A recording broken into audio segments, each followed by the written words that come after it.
अगला क्वेश्चन अपमार्जक से बनाए जाते हैं। अपमार्जक सर्फ एक्सल शैम्पू और इजी सर्फ और उपयुक्त सभी अपमार्जक क्या उपयुक्त सभी तीनों से बनाया जा सकता है। सर्फ एक्सल शैम्पू और इजी सर्फ से। तो आज के वीडियो में आगे 40 क्वेश्चन देखेंगे जो आपके एग्जाम में 80 क्वेश्चन पूछा जाता है, जिसमें से 40 आपको बनाना पड़ेगा। 40 बनाना पड़ेगा तो आपको फिजिक्स, केमिस्ट्री और बायो इस सारा क्वेश्चन दो गुना रहेगा। क्या रहेगा? दो गुना रहेगा। तो आप सभी को अगर सिर्फ फिजिक्स से ही आपको दोनों यानी कि 10 क्वेश्चन पूछा है, मान लो 10 क्वेश्चन 20 क्वेश्चन आपको फिजिक्स से पूछा गया है, 20 क्वेश्चन केमिस्ट्री से, 20 क्वेश्चन आपको बायो से, 20 क्वेश्चन क्या बायो से। तो मान लीजिए आपको 20 में 20 क्वेश्चन फिजिक्स में ही आता हो, 20 के 20 क्वेश्चन बायो में ही आता हो, बायोलॉजी का क्वेश्चन आता है तो पर भी आपको नहीं बनाना है, सिर्फ 40 ही बनाना है। तो आपको सिर्फ इतना, अगर आप सभी पढ़े हैं तो इतना बना लेके आ जाएंगे तो कोई प्रॉब्लम नहीं। अगर आपको बायो से भी आता है, जो फिजिक्स में कुछ ऑब्जेक्टिव 20 में से आपको 15 ही बन रहा है या 10 ही बन रहा है, तो आप 10 ये इसमें से सुधार कर लीजिए, 10 इसमें से सुधार कर लीजिए। तीनों बना करके 40 आपको सही करना है। क्या? 40 सही करना है। तो चलिए आगे जो है अपमार्जक कैसे बनाया जाता है, तीनों तरीका से बनाया जाता है, सर्फ एक्सल से, शैम्पू से और इजी सर्फ से। तो आगे आज की क्लास में आगे क्वेश्चन करेंगे और जो आपको लगेगा कि हाँ इसी वीडियो से आने वाले हैं आपके एग्जाम में।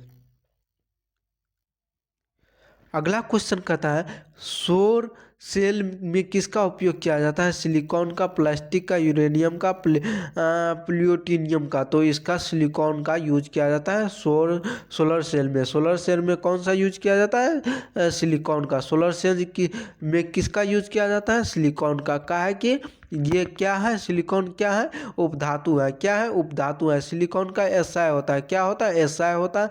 ये क्या है? उपधातु है। ये क्या है? उपधातु है। इसका परमाणु संख्या कितना होता है? 14 होता है। इसका परमाणु संख्या कितना होता है? 14 होता है। इस तरह से आपको याद रखना है।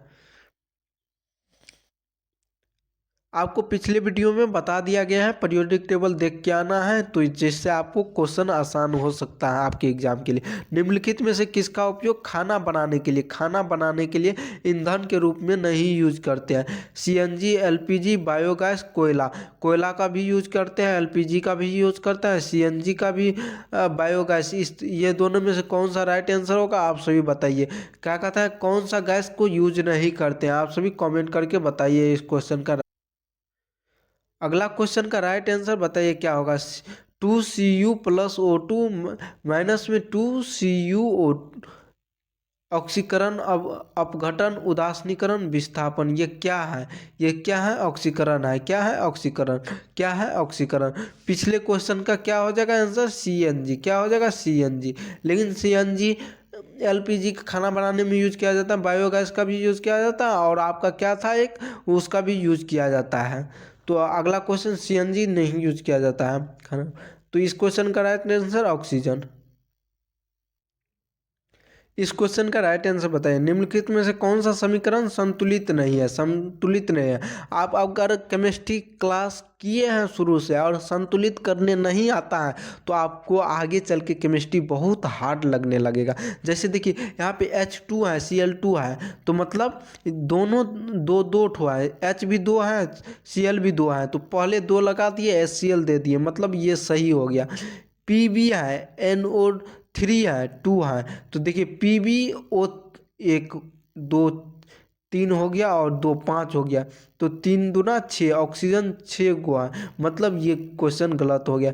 H2O2 तो 2 दूना 4, 2 दूना 4, 4 हाइड्रोजन, 2 ऑक्सीजन, 2 ऑक्सीजन, बात सही, ये सही है। 2 पोटेशियम और Cl, क्लोरीन 2 और ऑक्सीजन छः, ऑक्सीजन छः, मतलब ये भी सही है। और आपका गलत कौन सा है, तो बी नंबर। आपका इस क्वेश्चन का राइट आंसर क्या हो जाएगा, PbNO3, जो कहता है कम संतुलित नहीं है। संतुलित कैसे किया जाता है, अगर उसके लिए आपको एक लेक्चर चाहिए तो आप सभी कमेंट करिए, आपको 5 मिनट का लेक्चर प्रोवाइड कर दिया जाएगा, जिससे आपको केमिस्ट्री में कोई भी समीकरण को संतुलित करने के लिए आसान से सीख सकते हैं, जिसको आगे आपको प्रॉब्लम ना हो सके। आपको आगे क्वेश्चन कहता है उदासीन विलयन का पीएच मान कितना होता है, 7, 8, 6 और 14।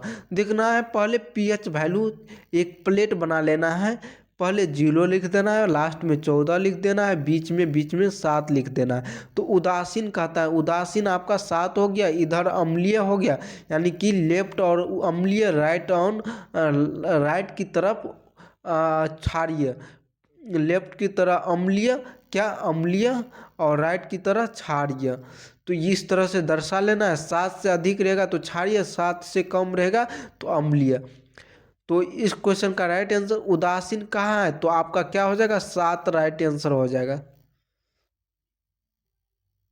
निम्नलिखित में से कौन सा दुर्बल अम्ल है, दुर्बल अम्ल कौन सा है, HNCO3, HCl, CH3, COOH, H2SO4। निम्नलिखित में से दुर्बल अम्ल CH3COOH, CH3COOH, ये दुर्बल अम्ल है। क्या दुर्बल अम्ल, दुर्बल, पलबल और ये सब जानकारी आपको चाहिए तो आप सभी इस चैनल के प्लेलिस्ट में जाइए, अम्ल के बारे में वीडियो अपलोड प्रोवाइड कर दिया गया है अम्ल को पहचानने के लिए, तो आप सभी उससे भी देख सकते हैं। धातु अधातु पहचानने का भी नियम बता दिया गया है, उससे भी आप सभी जानकारी प्राप्त कर सकते हैं। कौन धातु है, कौन अधातु है, कौन अम्लीय है, कौन उदासीन है, कौन क्षारीय है, कौन दुर्बल अम्ल है, कौन प्रबल अम्ल है, कौन दुर्बल भस्म है, कौन प्रबल भस्म है। ये सारा की जानकारी एक वीडियो में प्रोवाइड कर दिया गया है, जाकर के सर्च करिए, बाय पार्थ डेस्टिनेशन लगा देना है, पहले सर्च करना है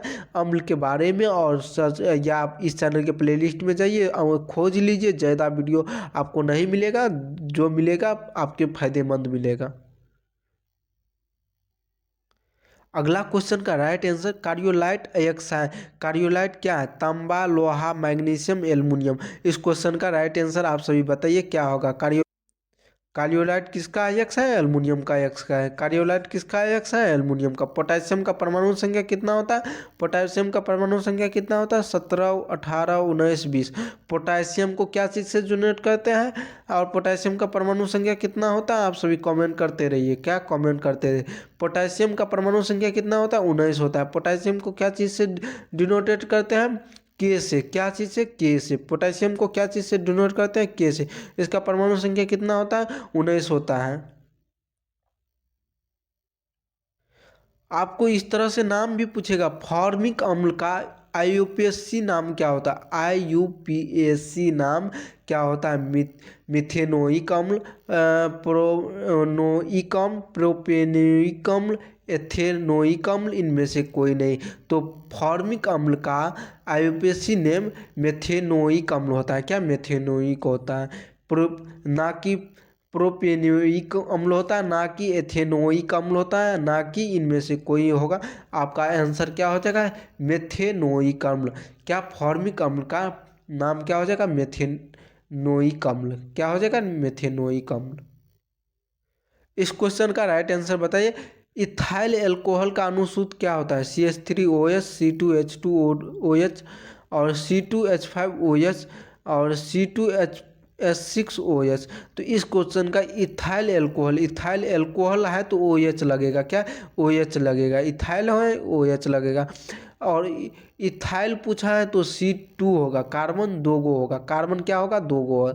तो फर्स्ट कार्बन के साथ क्या, 3 गो हाइड्रोजन है, सेकेंड कार्बन के साथ 2 हाइड्रोजन, और एक ये OH लगा है तो इसके साथ एक सिंगल बॉन्ड, एक सिंगल बॉन्ड। मतलब इथाइल 2 कार्बन है तो इथाइल, O है तो O, और O के साथ H लगा है तो एल्कोहल। तो इस तरह से आपको नाम डिजाइन करना है, उसके अनुसार मारना है। तो इस क्वेश्चन का राइट आंसर क्या हो जाएगा, C नंबर, C2H5OH। और पिछले क्लास में बताया गया था एल्काइन कौन है, यानी कि पिछले क्लास में एल्काइन के बारे में बताया गया था कितने बॉन्ड होता है। इस क्लास में एल्काइन कौन है, फार्मूला क्या है एल्काइन का। एल्काइन के बीच एल्काइन है तो एल्काइन दो दो कार्बन वाला को नाम का एल्काइन बोलते हैं। और दो कार्बन के बीच क्या ट्रिपल बॉन्ड, क्या ट्रिपल बॉन्ड, मतलब ये कार्बन को अस्थायी होने के लिए एक हाइड्रोजन की जरूरत, ये कार्बन को अस्थायी होने के लिए एक हाइड्रोजन की जरूरत। मतलब ये कार्बन अस्थायी हो गया, ये हाइड्रोजन अस्थायी हो गया। हाइड्रोजन को सिर्फ एक ही बॉन्ड चाहिए, एक बॉन्ड इसके पास है तो मतलब ये अस्थायी हो गया। अब बात रहा कि कार्बन, दो कार्बन है और दो हाइड्रोजन है, मतलब C2H2 ये क्या हो गया, एल्काइन हो गया। एल्काइन का फॉर्मूला क्या हो गया, C2H2। एल्काइन का फॉर्मूला क्या हो गया, C2H2। पिछले क्लास में बताया गया था ग्लूकोज का फार्मूला, इस क्लास में बताया जा रहा है चीनी का फार्मूला। ग्लूकोज का फार्मूला क्या होता है, C6H12O6। चीनी का फार्मूला कल की क्लास में बता दिया गया था, C12H22O11 होता है। चीनी का फार्मूला क्या होता है, C12H22O11। अगला क्वेश्चन आपके सामने है, एसिटिलीन में कार्बन कार्बन के बीच सहसंयोजक बंध कितना हो जाएगा। सहसंयोजक बंध एसिटिलीन में 3 हो जाएगा। कितना हो जाएगा, 3 हो जाएगा। एसिटिलीन में कितना हो जाएगा, 3 हो जाएगा। अगला क्वेश्चन आपके सामने है, श्वसन के अध्ययन के लिए उपयुक्त में से किए जाने वाले बीज हैं सूखे बीज, अंकुरित बीज, उबला हुआ बीज और कुचले हुए बीज। श्वसन के अध्ययन के लिए, यानी कि श्वसन के अध्ययन के लिए उपयुक्त में से कौन सा बीज उपयोग किया जाने वाला है, कौन सा भी श्वसन के लिए उपयोग किया जाने वाला है। आप सभी इस क्वेश्चन का राइट आंसर कमेंट करके बताइए। क्या कमेंट करके बताइए। अंकुरित बीज हो जाएगा। और इस क्वेश्चन का राइट आंसर बताइए, मानव वृक्क किस प्रणाली के लिए हिस्सा है। कि मानव वृक्क जो है, वृक्क मानव का जो वृक्क है किस प्रणाली के लिए हिस्सा है, उत्सर्जन के लिए। किसके लिए, उत्सर्जन के लिए। अगला क्वेश्चन है, पौधों में जालायम किसके परिवहन के लिए जिम्मेदार है। पानी, भोजन, एमिनो एसिड और ऑक्सीजन। इनमें से राइट आंसर कौन सा होगा, आप सभी कमेंट करके बताइए। इनमें से राइट आंसर कौन सा होगा, आप सभी कमेंट। पानी के लिए हो जाएगा। और इसका राइट आंसर बताइए, श्वसन के दौरान कौन सी गैस निकलती है। CO2 श्वसन के दौरान कौन सी गैस निकलता है, CO2। कौन सा गैस निकलता है, CO2। अगला क्वेश्चन का राइट आंसर क्या होगा, फलों को पकने के लिए निम्नलिखित में से किसके नियंत्रित किया जाता है। किसका नियंत्रित किया जाता है, किसका उपयोग किया जाता है। ऑक्सीजन का, जिबरेलिस का और इथिलीन का, साइटोकाइनिन का। तो इनमें से कौन सा राइट आंसर हो जाएगा, फल को पकाने के लिए निम्नलिखित में से एथिलीन को यूज किया जाता है। किसका यूज किया जाता है, एथिलीन। अगला क्वेश्चन आपके सामने है, न्यूरॉन का हिस्सा जहाँ जानकारी हासिल की जाती है वह क्या कहलाता है। डेंड्राइट, तंत्रिकाक्ष, कोशिका पिंड और तंत्रिका अंत। इस क्वेश्चन का न्यूरॉन का जो हिस्सा का जानकारी प्राप्त करने के लिए डेंड्राइट का यूज किसके बारे में हासिल किया जाता है, डेंड्राइट के बारे में। डेंड्राइट का हासिल किया जाता है। इस क्वेश्चन का राइट आंसर बताएं, निम्नलिखित में कौन सा आपातकाल हार्मोन है। आपातकाल हार्मोन कौन सा है, एड्रीनालिन। कौन सा है, एड्रीनालिन। कौन सा है, एड्रीनालिन। ये आपातकाल हार्मोन का यूज किया जाता है। इसलिए कहते हैं बायोलॉजी का क्वेश्चन अगर आपको हार्ड लगे तो आपको घबराना नहीं है, फिजिक्स केमिस्ट्री से नंबर ऊपर करना है। नहीं तो फिर बायोलॉजी का भी आपको, अगर बायोलॉजी आप पढ़े होंगे क्लास 10th में शुरुआत से भी, तो आपको आसान बहुत ज़्यादा लगेगा। काहे कि बायोलॉजी उतना हार्ड नहीं है जितना आप सभी समझते हैं। तो यह हार्मोन क्या क्या हो जाएगा, आपातकाल का हार्मोन कौन सा, एड्रीनालिन हो जाएगा। क्या, एड्रीनालिन हो जाएगा।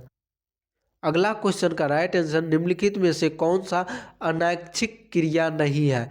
उल्टी, अत्यधिक लार निकलना और दिल का धड़कन और चबाना। निम्नलिखित में से कौन अनैच्छिक क्रिया नहीं है? चबाना अनैच्छिक क्रिया नहीं है। क्या अनैच्छिक क्रिया नहीं है?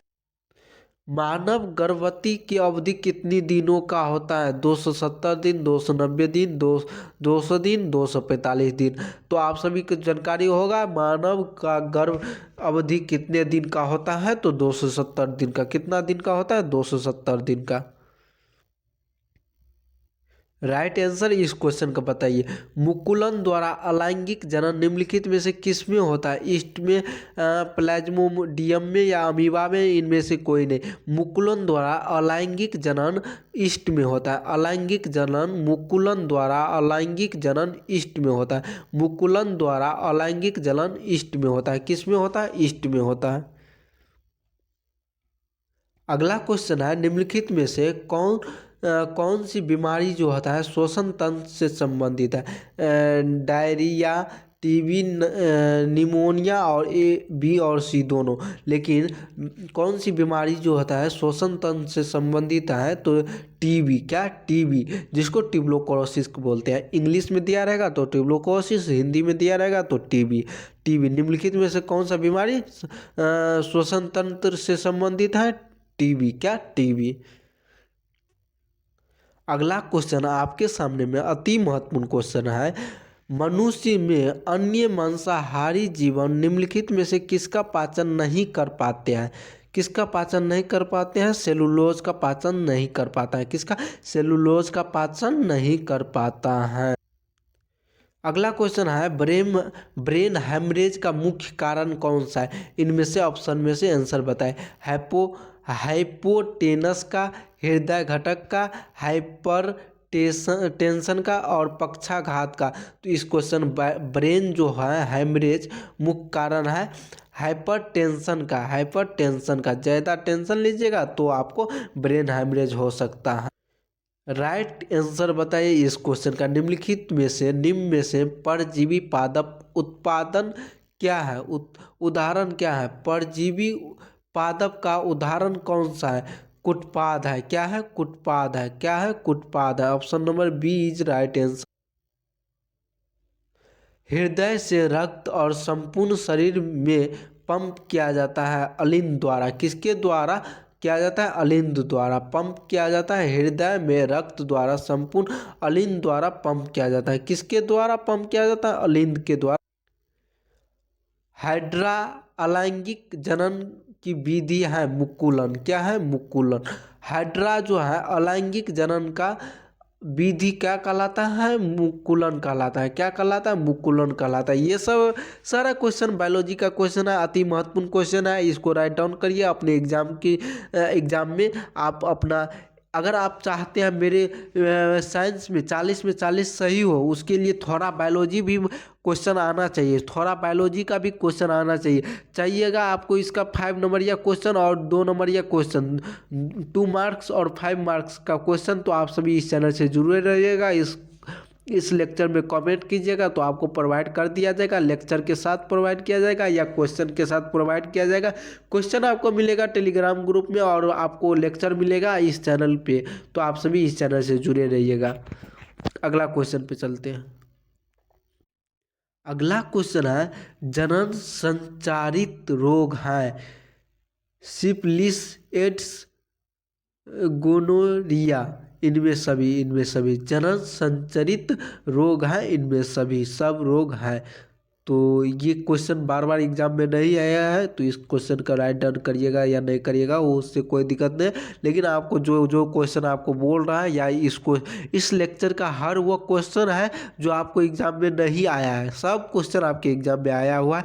तो आप सभी सब क्वेश्चन वैसे लिख लीजिएगा। जो क्वेश्चन नहीं रहेगा वो क्वेश्चन जाएंगे हम आपको इस लेक्चर में, यानी कि इस कम समय में आपको ना पढ़ना पड़े।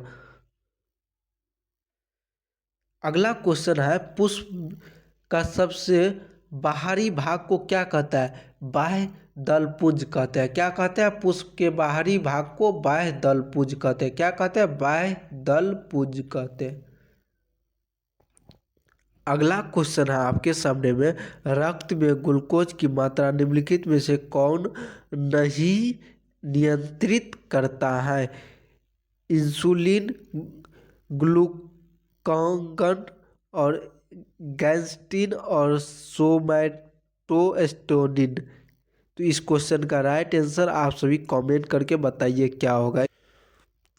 पिछले क्वेश्चन का राइट आंसर इंसुलिन हो जाएगा। अगले क्वेश्चन का राइट आंसर क्या हो जाएगा बताइए। पादप वृद्धि हार्मोन क्या हो जाएगा? जिबरेलिन। क्या हो जाएगा? जिबरेलिन। क्या हो जाएगा? जिबरेलिन। इस क्वेश्चन का राइट आंसर पादप वृद्धि हार्मोन जिबरेलिन। अगला क्वेश्चन का राइट आंसर हार्मोन स्रावित होता है अंतःस्रावित ग्रंथि से। हार्मोन किससे स्रावित होता है? अंतःस्रावी ग्रंथि से, अंतःस्रावित ग्रंथि से। पिछला जो क्वेश्चन है बार बार एग्जाम में आया गया है, अंतःस्रावी ग्रंथि। मनुष्य के मुख्य गुहा से कितने जोड़े लाल ग्रंथि पाई जाती है? 1, 2, 3, 4। तो इस क्वेश्चन का मनुष्य का ही मुख्य गुहा जो है इससे कितने जोड़े लाल ग्रंथि पाया गया है? तो 3 जोड़ा। कितना जोड़ा? 3 जोड़ा। तो आप सभी इस क्वेश्चन को राइट डाउन कर लीजिए और एग्जाम के लिए सटीक तैयारी कर लीजिए जो आपको एग्जाम में आ सकता है। तो आपको एग्ज़ाम से पहले ये लेक्चर देख के ही जाना है जिससे आपको एग्ज़ाम में सटीक जानकारी प्राप्त हो सके।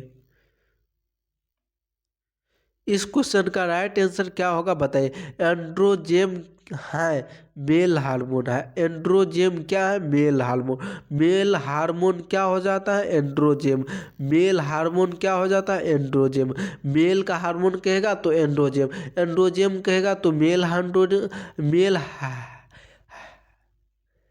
हार्मोन हो जाएगा। क्या हो जाएगा? मेल हार्मोन हो जाएगा, हार्मोन हो जाएगा।